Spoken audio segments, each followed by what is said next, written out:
Hey, I'm Colin, and in this video we're going to talk all about how to cut paving stones up against a wood post.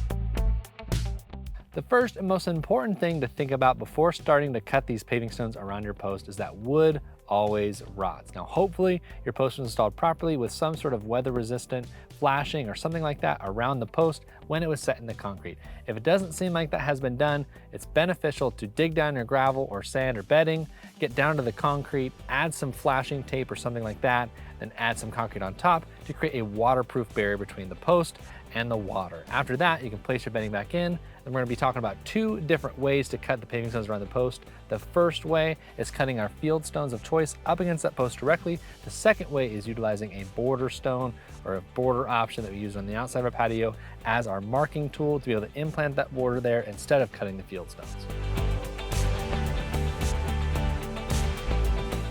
So for option one, which is cutting our field stones directly against our post, we're gonna lay our field stones as close as we can with full-sized pieces, then we can start marking those cuts. Now what you have to do, you have to measure from the unfinished surface to the post. Then we're gonna take that measurement, no matter what it is, and mirror it to the beginning of the paving stone. We don't wanna have the cut edge up against our field stones, we want the cut edge up against our post. You just wanna make sure you add 1/8 inch to your measurement so that when you're done cutting around this post, you'll have about a 1/4 inch gap for joint sand. That joint sand will wick water and drain a lot faster than the paving stone will to keep more moisture away from your post.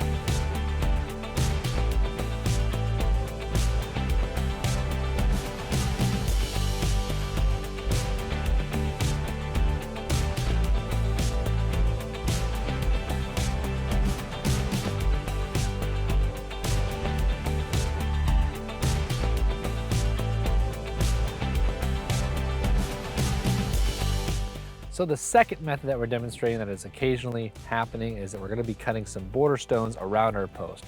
Now what does make this easier is we'll be laying our field stones as close as we can to that post. We're taking our border stone of choice, which is just the same exact as our field stone, just in charcoal.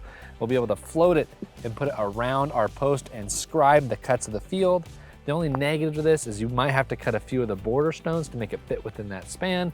But if you like the aesthetic appeal of that charcoal border stone around the post, it's the best option for you.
So whether you went with option one or option two, you made all your cuts, just double check and make sure that you have that 1/4 inch joint around the perimeter of your post so you have lots of infiltration for that sand joint. You can go ahead and compact those stones and sweep them full of joint sand just like the rest of your project.